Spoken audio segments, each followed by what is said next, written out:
Middle east में महायुद्ध की आहट और तेज हो गई है। ईरान के गल्फ देशों को सीधी धमकी दी गई है कि अगर अमेरिका या इजराइल ने उस पर हमला किया तो पूरा अरब क्षेत्र आग की लपटों से धधक उठेगा। अब तेहरान ने अपने परमाणु कार्यक्रम को रेड लाइन बताते हुए खाड़ी के पावर सेंटर्स को निशाना बनाने का अल्टीमेटम दिया है। तो वहीं दूसरी तरफ अमेरिकी राष्ट्रपति डोनाल्ड ट्रंप ने साफ दावा किया कि हमारे पास हथियारों की कोई कमी नहीं है और अमेरिका हर चुनौती का मुंहतोड़ जवाब भी देने के लिए पूरी तरीके से तैयार है। देखिए रिपोर्ट।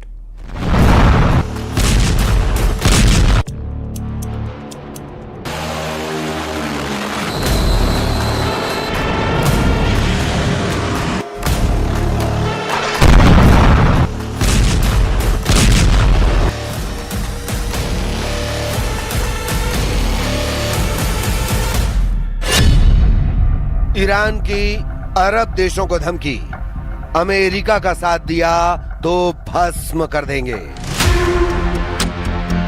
भले अमेरिका दावा करे कि उसने ईरान पर हमला इसलिए कम या रोक दिए हैं ताकि बातचीत से मसले को सुलझाया जा सके, लेकिन ईरान जिस तरह के तेवर और तैयारियां कर रहा है उसने अमेरिका, इजराइल और अरब देशों के होश उड़ा दिए हैं। ईरान ने अपनी युद्ध की रणनीति पूरी तरह से अरब देशों पर फोकस कर दी है। अरब में अमेरिका के 8 मुख्य सैन्य ठिकानों पर ईरान ने बड़े हमले की तैयारी पूरी कर ली है।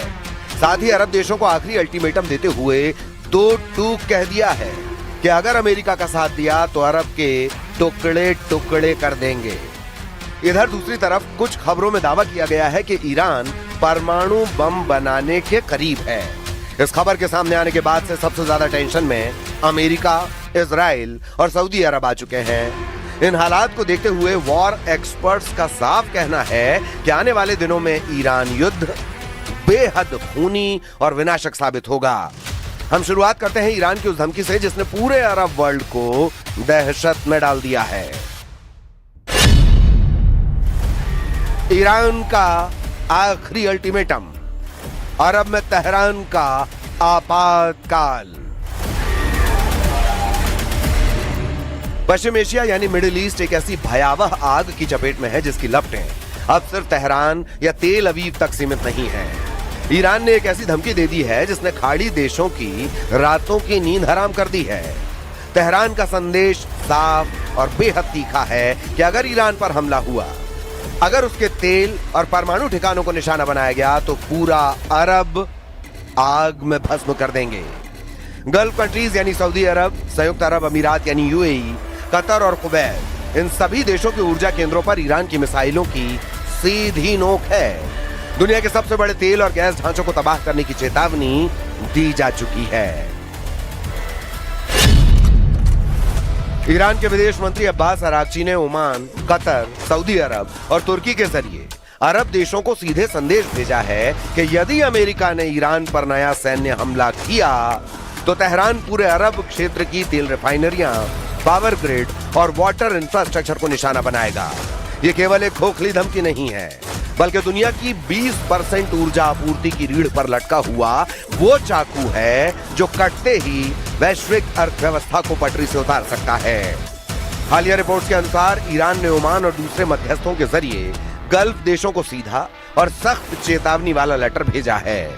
इस चेतावनी का लब्बुलुआब यह है कि अगर गल्फ देशों ने अपने एयर स्पेस या अपनी जमीन का इस्तेमाल अमेरिका या इजराइल को ईरान पर हमला करने के लिए करने दिया तो तेहरान उन्हें अमेरिका का सहयोगी मानकर उनकी रिफाइनरी, गैस पाइपलाइनों और पोर्ट्स को फूंक देगा।